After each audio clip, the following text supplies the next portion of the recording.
On December 7th, 1941, I recall we were standing waiting in line for our new debut when we got the word. Someone announced that the Japs were now bombing Pearl Harbor. Of course, that caused great excitement among us. From then on, it was a lot of speculation and wondering what would happen next. Late in May, we were aboard trains and we were taken to the West Coast. We left San Francisco sometime during the first week in June.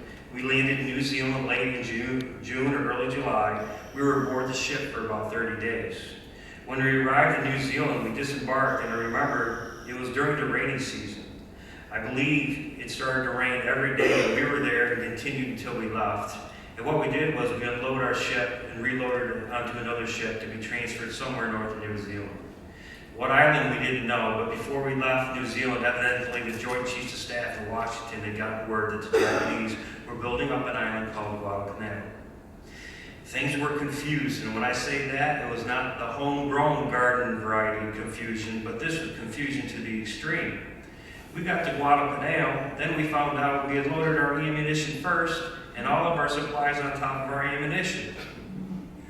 Now this was turning out to be a combat operation, and we were going to make an assault on Guadalcanal. But fortunately, opposition was not that heavy. Part of the division was landing across the bay at another island called Tulagi. Those Marines were hit pretty hard. Casualties were relatively heavy in that battalion. Anyway, to get to the ammunition, we had to haul all this material that we had above the ammunition, and we threw it over the side into the Pacific Ocean. That was part of the confusion. The second part of the confusion was that a reconnaissance plane had picked up the Jap fleet headed right towards us at Guadalcanal. Well, all the cargo ships got word and left the area, but left 4 cruisers behind, and they didn't get the word about the Jap fleet coming down on them. So on the night of August the 8th, the Japs attacked our cruisers, and consequently we lost 4 cruisers.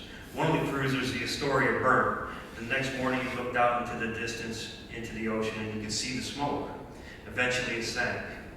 Now we were on Guadalcanal. We had about 3 days' food of supplies in our pack, and all our other stuff was gone. The Navy was gone. So we were now relying on Japanese supplies and equipment that we had captured. Things were pretty tough for a while. So now he was sent out to scout the Japanese, coming in every single night. Sometime after mid-August, they sent me and Barney McCarthy and another guy, Norbert Bush, out. Prior to our landing on the canal, the Japanese had landed in another spot, and it was illogical that you should keep that spot in mind because they might want to land again sometime soon. So they sent us out. It was called the Forward Observation Post. We concealed ourselves in the jungle.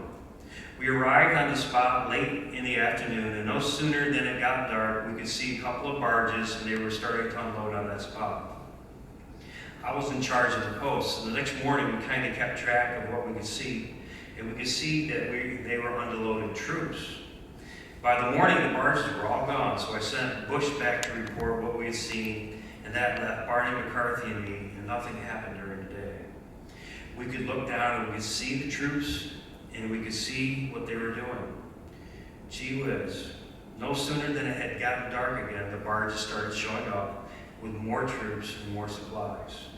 Now, I estimated that there were so many troops, so I sent Barney back.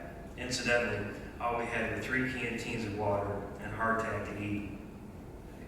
Anyway, now Barney is gone, and now it's the 3rd night, and they are coming in again that night.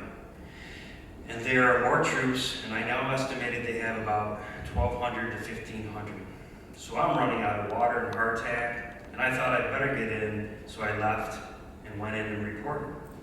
Now that would be the 16th or 17th of August. I'm not sure of my dates, but anyway, we now knew, so we were expecting a battle.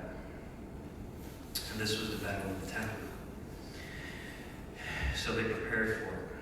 We had been able to string a single lane of barbed wire, Japanese barbed wire, which we had captured. We were on one side of the Tenru River, and they were coming in from the other side.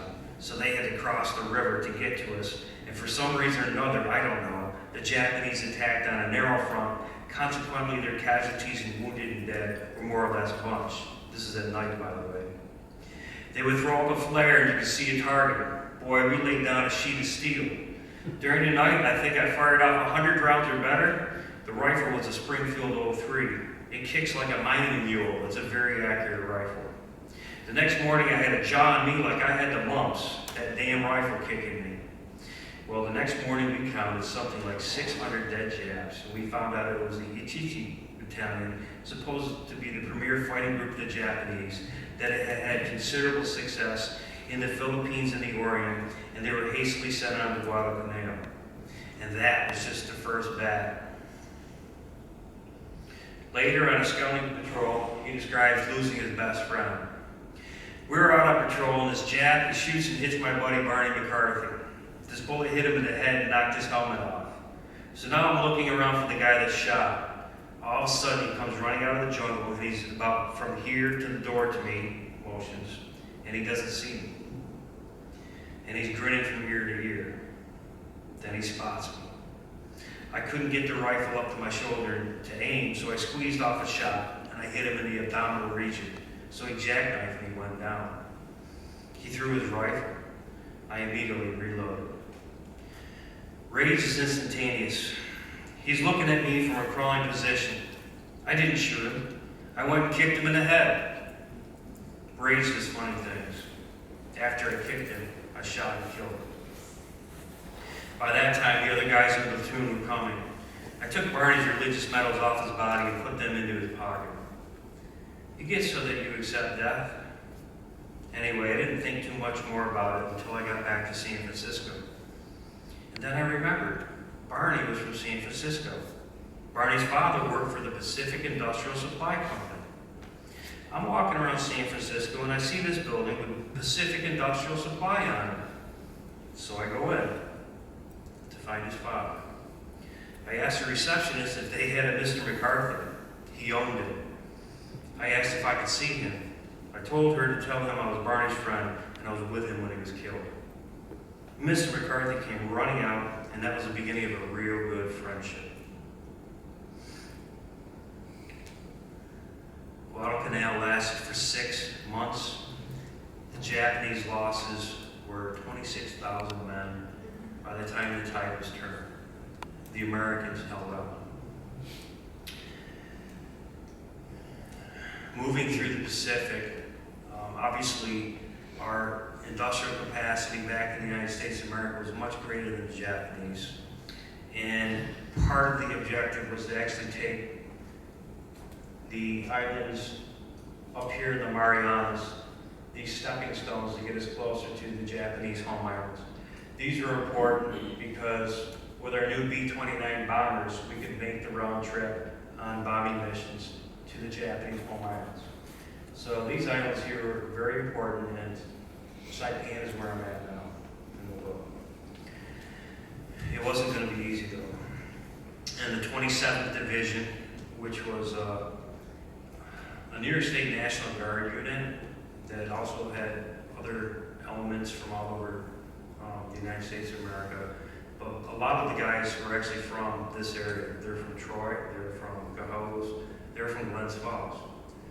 And they actually faced probably the worst, most horrific bonsai charge of the entire war.